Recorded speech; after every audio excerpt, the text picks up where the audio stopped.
Immigration's always been an issue that inflames passions. That's not surprising. You know, there are few things that are more important to us as a society than who gets to come here and call our country home. Who gets the privilege of becoming a citizen of the United States of America? That's a big deal.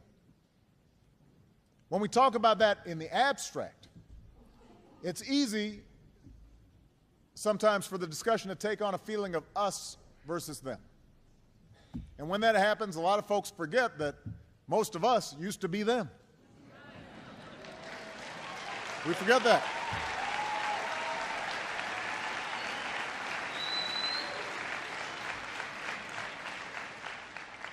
I mean, it's really important for us to remember our history. You know, unless you're one of the first Americans, a Native American, you came from someplace else. Somebody brought you. Folks, before they were us, they were them. And when each new wave of immigrants arrived, they faced resistance from those who were already here. They faced hardship. They faced racism. They faced ridicule. But over time, as they went about their daily lives, as they earned a living, as they raised a family, as they built a community, as their kids went to school here, they did their part to build a nation. They were the Einsteins and the Carnegies, but they were also the millions of women and men whose names history may not remember, but whose actions helped make us who we are, who built this country hand by hand, brick by brick.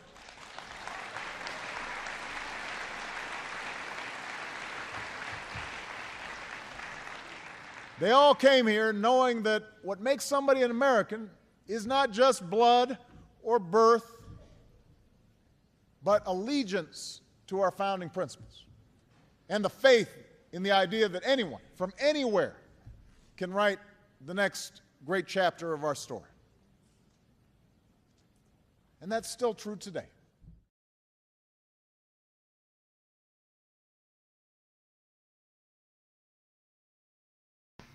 Hi, my name is Abby Van Buren, and I'm here to talk about the great ideas in my field. In the future, I'd ideally like to work on immigration policy and law, so the great idea I'd like to show off today is the Development, Relief, and Education for Alien Minors Act, more commonly known as the DREAM Act. I'd like to invite you to think about how it is that you came to be an American. For me, it was my great-grandfather Antonio Battellini from Italy and my grandfather Gunther Van Buren from Germany sailing towards a magical place called Staten Island. My ancestors came to the U.S. voluntarily to pursue the American dream. However, some people are not so lucky. Some were smuggled or carried to the United States by their parents or some other figure against their will or without their knowledge.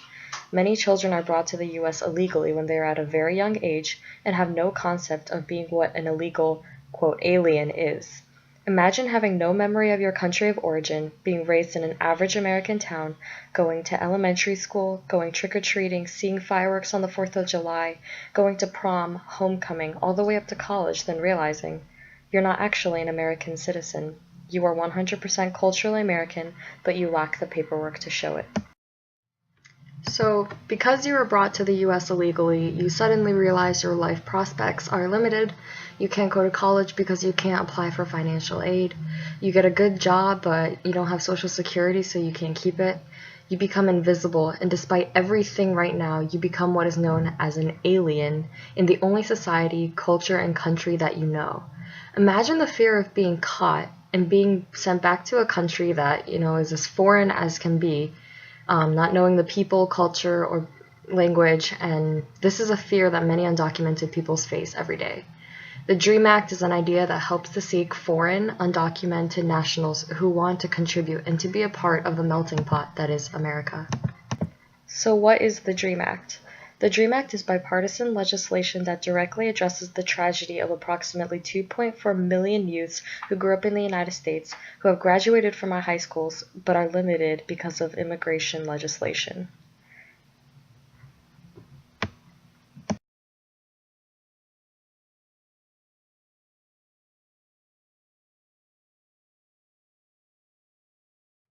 So this legislation was introduced on August 1st, 2001 in the Senate. An undocumented high school graduate or GED recipient would be eligible to adjust to conditional lawful permanent resident LPR status if they have been physically present in the United States for at least 5 years and were younger than 16 when they first entered the country and 29 years old when applying for legal status under the DREAM Act. The LPR status would be granted on a conditional basis and would be valid for 6 years, during which the time the undocumented person would be able to work, go to school, or join the Army. The undocumented person would have to pass the good moral character testing determined by the Department of Homeland Security, submit biometrics information, and go through various background checks. They would have to have a medical exam, and they would have to register for the Selective Service if applicable. The conditional status would be removed, and the person would be granted the legal permanent resident status after 6 years once the student had either completed a 2-year program in a bachelor's degree or a higher degree, or served in the uniformed services for at least 2 years, and if discharged, they had to have an honorable discharge. The person would have to pay back taxes and demonstrate the ability to read, write, and speak in English and know fundamental U.S. history and government. The DREAM Act students would not be eligible for federal education grants.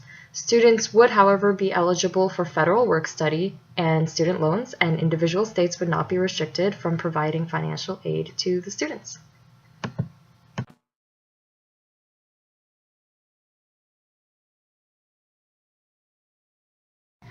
Unfortunately, the bill was never passed. Opponents of the DREAM Act argue that it encourages and rewards illegal immigration, allowing for chain migration of family members. It has been continued to be rejected despite evidence pointing to great potential that the DREAM Act could bring to this country. So now I'd like to talk a little bit about why there's opposition to the DREAM Act. So although the opponents argue that the DREAM Act would encourage chain migration, my question is, why is that so bad? Why do people think that immigration is bad for the United States? According to Gallup's 2011 polls, 43% of Americans believe that immigration to the U.S. should be decreased, 35% believe that it should remain at its present level, and only 18% believe that it should be increased. Rasmussen's polls from 2011 show that 61% of likely American voters believe that a child born in the United States to a woman who is here illegally should not automatically become a U.S. citizen. Steps towards naturalization and citizenship are tedious, expensive, and difficult. Going through multiple departments, tests, background checks, and waiting for periods for citizenship seem like a lot, but hundreds of people do it every day for the chance to prove their loyalty to the United States. If these people are willing to go through all of this, why are we so opposed to it? As a naturally born U.S. citizen myself, why should I oppose others for pursuing what I was just given by being born? I then thought, if I wasn't born with citizenship, could I even pass the naturalization test? To see the effects of this, I decided to go around New York City and interview naturally born U.S. citizens like myself with some of the hardest questions on the naturalization test to see how they would do.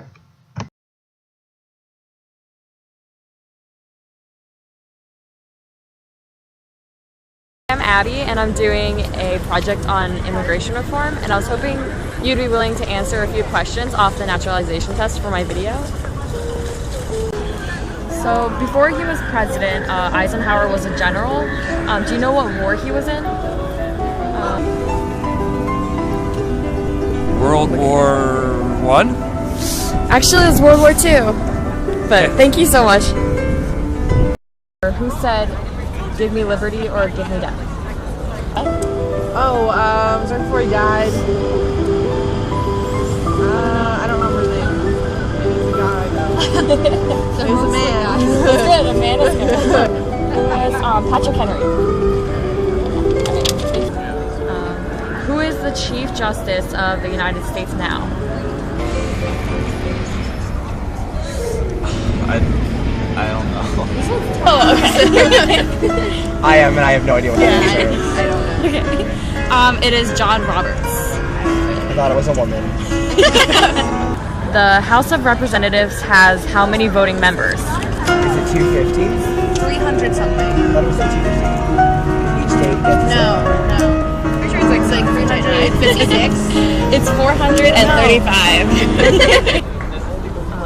How many times may a senator or congressman be reelected? No, I don't think there is a limit. There's not a limit. Yeah, actually, you guys are correct. There is no limit. Whoa, limits do not exist.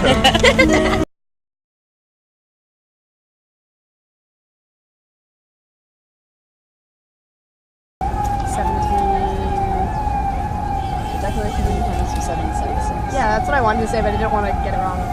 Or the Constitution? Oh, the Constitution? Well, the Declarations of Independence was 1776. 18. It's in the 1800s. I would say early 1800s, but I don't know the exact date. It was close. 1787. 1776. 1787. Very close. Very close. Really good. Well, these are questions that you have to answer? If you, Yeah. Oh, okay. And they're not multiple choice, so it's pretty Okay. The idea of self-government is in the first 3 words of the Constitution. What are these words? We the people? Yes. Very good. What U.S. citizenship and immigration services form is used to apply for naturalized citizenship? Oh, I don't know which form. The form 100. I'm sure it has a number. Form 5, 6, 7, 8, 9, 10. You know, it's N400. Okay. Who wrote the Star Spangled Banner? Was it Joseph Sousa? It was Francis Key Scott. Name all of the amendments that address or guarantee voting rights.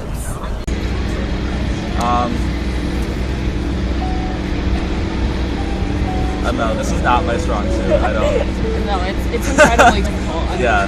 I couldn't answer it like half of it. 72. 72? You know this? I'm guessing. I don't know. The 19th, the 15th, the 26th, and the 24th amendments. Yeah, I didn't know that was a little off. Those are pretty hard, but thank you so much for answering.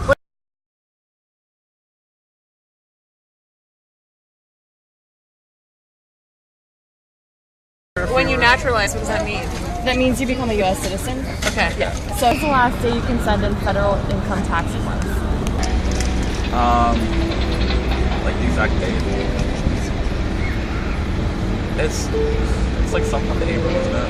Like April, I want to say like 14th. Close, April 15th. Okay, that's really close. The Federalist Papers supported the passage of the U.S. Constitution. Name one of the writers. Writers of the U.S. Constitution? Or the Federalist Papers. Can I phone a friend or ask the audience? George Washington. Thomas Jefferson. One of the old guys from that. Benjamin Franklin. John Adams.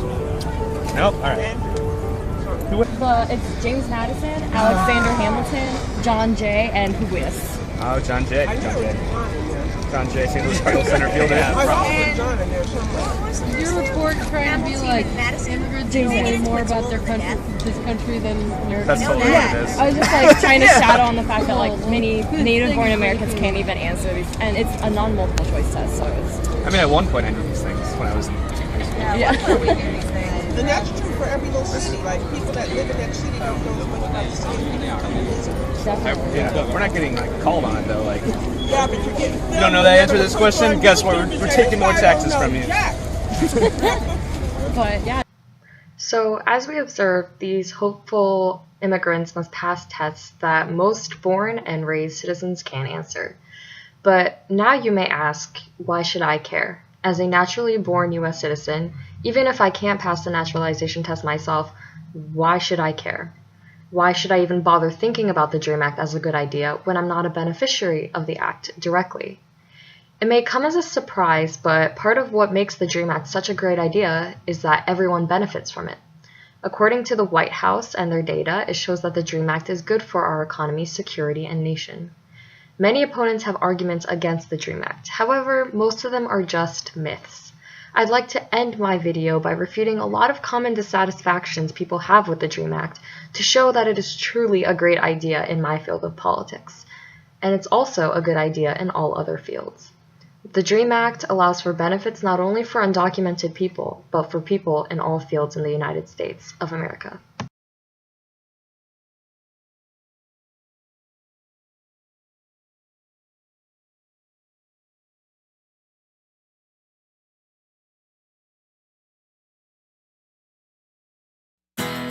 Immigration policy is meant to be enforced uniformly against anyone who enters the United States illegally.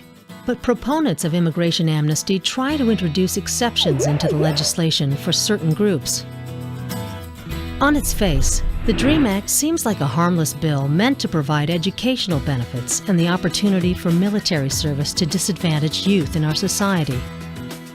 But in looking deeper, the DREAM Act is just another way for Washington to grant amnesty to illegal aliens up to the age of 35 who entered the U.S. as minors.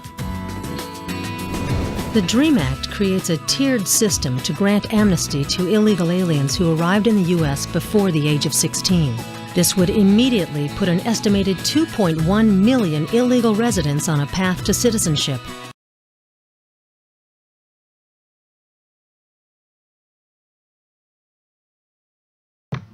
So when addressing how the DREAM Act would reward illegal behavior and would be granting amnesty, firstly, according to Black's Law Dictionary, amnesty is a pardon extended by the government to a group or class of person, usually for a political offense.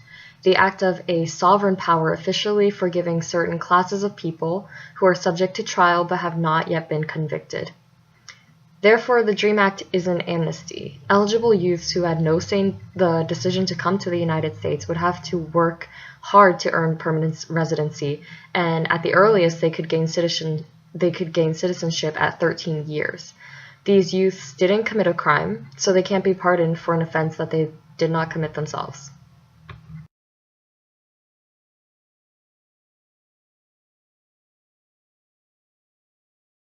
No one is talking about punishing those who are to blame. At a time when 25 million Americans are unemployed or underemployed, our country needs immigration enforcement, not free passes.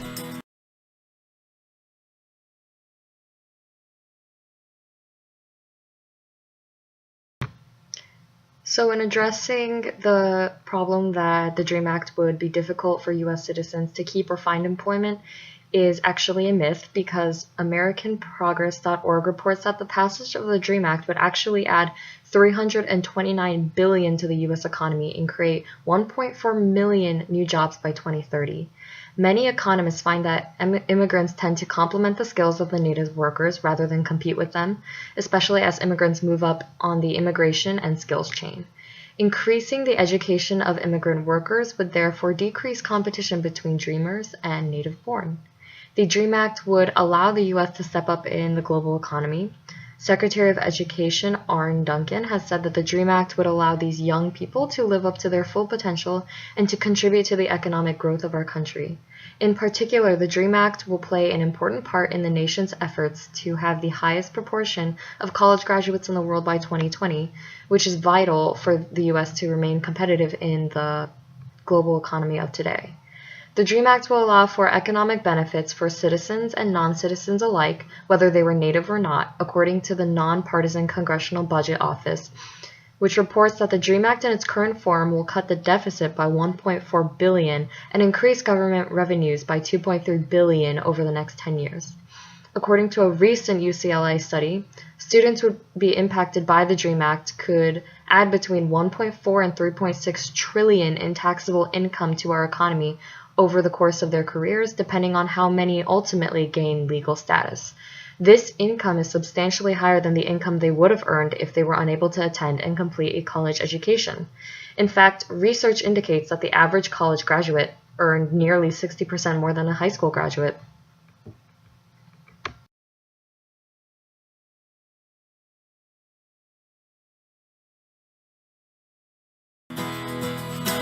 By creating an exception in our immigration policy, the DREAM Act encourages illegal immigration by rewarding illegal aliens to the detriment of U.S. citizens. Once aliens granted amnesty under the Act become citizens, they would have the legal right to petition for entry of their immediate family. This includes the parents who brought or sent them to the U.S. illegally, as well as their adult brothers and sisters and their families.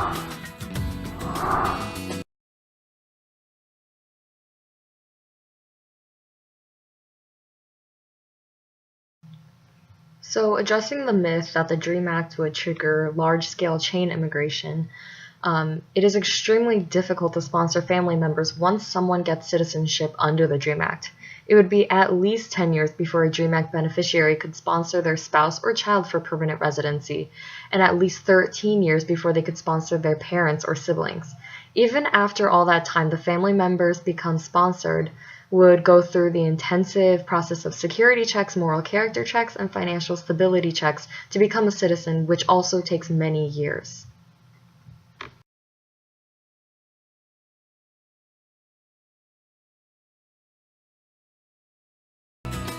It is true that many would-be DREAM Act beneficiaries have been dealt a bad hand by their parents or guardians.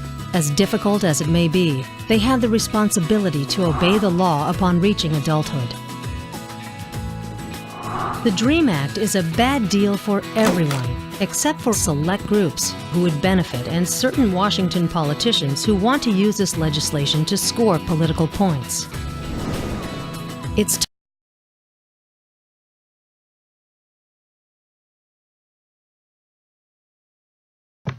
So, in addressing the myth that the DREAM Act would disadvantage most Americans and would only benefit the Dreamers and a few politicians is a myth, because the DREAM Act actually would give advantages to most Americans and would benefit the military particularly, which benefits the whole nation, not just Dreamers and not just some politicians. As mentioned before, the DREAM Act would definitely help the economy, which would help the average American citizen. But also the DREAM Act will contribute to the military's recruitment efforts and readiness, so it would make the whole nation secure. It allows for non-citizens a chance to serve the nation and become closer in the process to becoming a citizen. A new demographic and diversity within the Army could occur, and it would strengthen the numbers and quality of the people serving the nation. Margaret Stock, a retired lieutenant colonel in the U.S. Army Reserve, states that the potential DREAM Act beneficiaries are also likely to be a military recruiter's dream candidate for enlistment.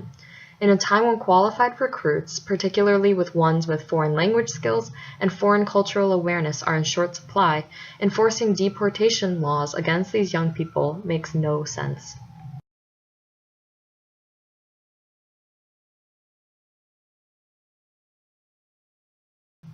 In conclusion, despite most voters not supporting the DREAM Act, we see that the passage of the DREAM Act would improve the American economy now, would contribute to economic recovery, and would add to economic stability in the future.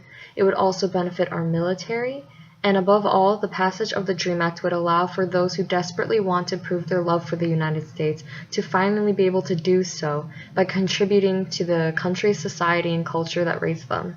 The DREAM Act would allow for a brighter future for all Americans and would not only help the Dreamers reach their full potential, but would also help the U.S. reach the full potential that we can reach. I recommend reading We Are Americans, Undocumented Students Pursuing the American Dream by William Perez for more on what the life of an undocumented person in the U.S. is like. Perez goes on and tells the stories of 16 different undocumented students who tell their inspiring yet tragically unfortunate stories. Perez is able to put faces to the issue of undocumented youths in America, which allows the reader to find a new level of empathy and sympathy. It shows that, while for most, adolescence is a time of discovery, imagination, and hopefulness, for these young people it is a difficult and heartbreaking time. Through the individualized stories of high schoolers like Penelope, Jamie, Geronimo, and Leela, or college students like Daniela or Isabel, we are able to see that the effects of a dysfunctional immigration policy should not be tolerated.